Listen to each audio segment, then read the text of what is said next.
Morning, everyone. Welcome to this CSJ podcast, the INFJ Coffeehouse. I'm your host, Jay, Coach Jay. Getting started this morning, we thought about using Quora. The question on Quora today from Brianna: what's the personality of a person who is an ENFJ 4W5-478 SX/SP, choleric sanguine, SLOEI? I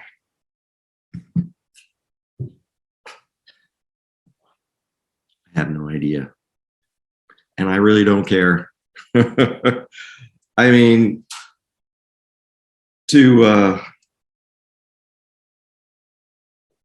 it's not that difficult. Perceiving, judging, it's not that difficult. And one of these days, I'm going to come across a Quora question that is going to invigorate me, excite me, and I do. Don't get me wrong, just not today. I can't do it. I just can't do that. You have your type. You settle on it. Sure, we want to get it right. We spend so much time thinking about type. People take tests over and over and over and question their type. It's like, it's not that difficult. It's not that difficult. Find your type, settle on it. That's the foundation. Build from there. That's what it's all about. So, I started listening to some Tori Amos. Okay. Tori Amos. I love Tori Amos. She's an INFP. She's an idealist. She's classically trained musician. Was accepted on full scholarship into the Peabody Institute of Johns Hopkins at the age of 5. Okay. And her music, her lyrics, which she writes herself, are based on sexuality, politics, religion. Very meaningful. What INFJ doesn't love that? Seriously. In particular, I'm listening to the song I've been playing a little bit too much this morning is Winter. A lot of you may be familiar with it. And, just reading some lyrics does not in any way do it justice, but it really is, as I was listening to it, it really is, it's obviously a father talking to his daughter, but it's also, at least in my view, and I'm a little bit biased, but I think it's an ENTP talking to an INFJ. Pedagogue relationship. So the lyrics, when you're going to make up your mind, when are you going to love you as much as I do? Because things are going to change so fast. All the white horses are still in bed. I mean, that's some powerful stuff if you think about it. Very abstract, but very powerful. So check it out, Winter by Tori Amos. But it is about change. That's why I mentioned this particular tune. I wanted to talk about change a little bit. There's a lot of changes in the air. Change is what is constant. And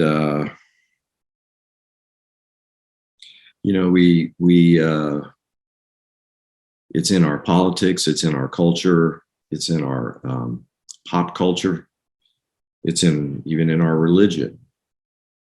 And we as I've said in the past, we in prior lectures we judge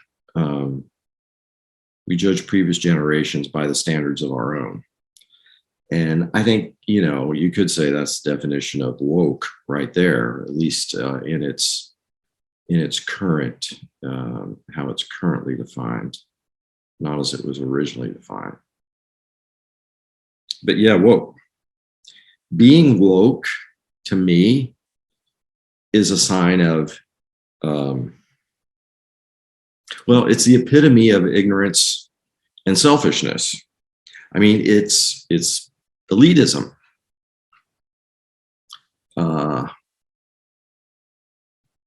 I wanted to talk about Chesterton's fence as a concept. So Chesterton's fence, G.K. Chesterton, philosopher,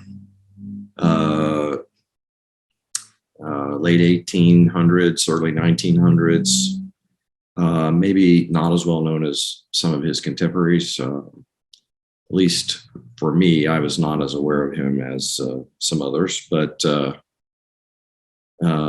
Chesterton's fence. So the point about Chesterton's fence, his point is, you look at any kind of an institution or system, and he described it as he just said, well, let's just say it's a fence. Okay. When it comes to making change or reform, people take a look at the fence, right? And they say, why is this fence here? We don't need it. Let's rip it out.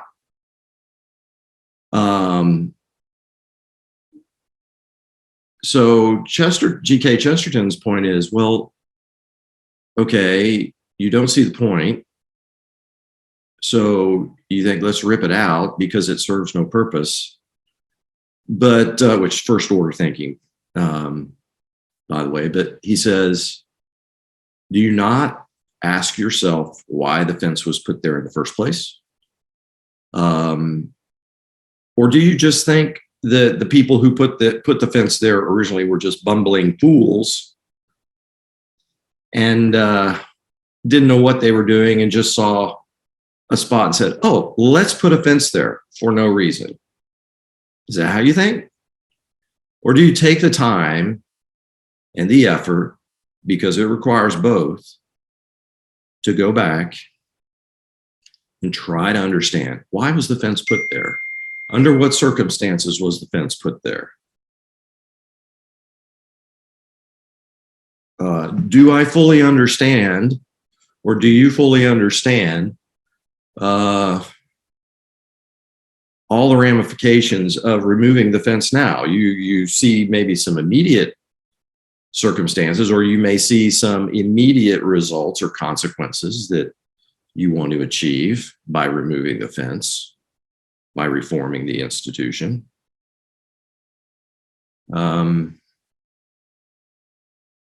But do you see all of the consequences? Have you take the time to study out all the potentialities?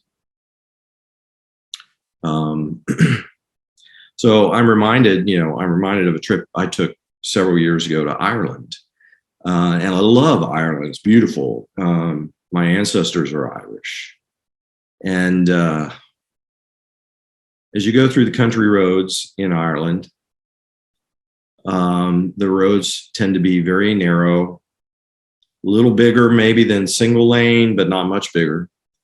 And on all sides are surrounded by stone, we could call them fences. They're essentially stone walls, stones stacked on top of each other, maybe knee high, that keep sheep penned in, or farmland, divided by different owners, whatnot. It's quite common. And so someone would come up and say, these stones are heavy. They're, they're not very efficient. Why don't we just put in wood fences? Well, if you've been to Ireland, the weather can be pretty rough. And not only is there a lack of wood, generally, as compared to, say, here in the Deep South. But it's going to deteriorate much quickly. So stone makes a lot of sense with the pounding winds off the ocean, and the rain. Stone makes. So the point is, stone is up there for a reason. Just because where you're from, your centric perspective is comes from a different point of view, doesn't mean you're right. And if you haven't taken the time to understand why the stone walls are up there instead of wood fencing, then you're going to get a lot of unintended consequences. And that's the point of Chesterton's fence. So essentially, don't jump into reforms or to change things or to judge other people until you understand why things are the way they are in the first place. Generations before were not bumbling fools. I would argue that in many respects, they're probably more intelligent than we are. But things change, times change, people change, situations change. And so we have to adapt. But it does bring to mind, those who don't remember the past are doomed to repeat it. I think that's in line with Chesterton's fence. I think, it's the whole idea of idealism hitting reality. Sure, idealism has its place, but reality, pragmatism, tempers that idealism. So it's not that we don't want change or reform, but it's being informed about why things are the way they are originally. It's accurately assessing consequences. It's perception before judgment. And you could argue that it's pragmatism in its highest form, in its most noble form. Because pragmatism is pragmatism is, I know we define it generally as what works, but it is validating a philosophy or a concept or a model in terms of its success as a practical application. So, we can have all these dreams, all these white horses, as Tori Amos says, and we need those, but not all of them are practically applicable. Not all of them would be successful in a real world setting, right? That's what the pragmatists do. The pragmatists filter through those ideals and help find the ones that will make sense and could be successful. At least in my view, that's what I look at. Pragmatists do another thing too. And I think the type grid is laid out perfectly to illustrate this, because if you think of the type grid and the on the far left-hand column, you have the guardians, right? The traditionalists. We're going to call them the reactionaries. And then on the far right column, we have the idealists that we've already been talking about, the revolutionaries. And yet in the middle, between those two columns, we have the pragmatists. The pragmatists not only temper the idealists, but they also goad the guardians, the reactionaries, who are who view change as anathema. So But we need to change. We have to change in order to thrive as a race. In order to survive as a race, we have to change and adapt. And so the pragmatists fill in and move and moderate the extremes of being reactionary and being revolutionary. So yeah, change. Things are going to change fast. We're seeing that now. And are you ready for that change? Be part of the change. And if you are part of the change, be responsible and be knowledgeable and understand how we got to where we are now before we go ripping apart our institutions and those very things that bring stability to our society. Gosh, a little heavy today, maybe. Coffeehouse is supposed to be light. Anyway, maybe next time we'll get to a Quora comment or question that I want to answer. Anyway, appreciate y'all. Bye.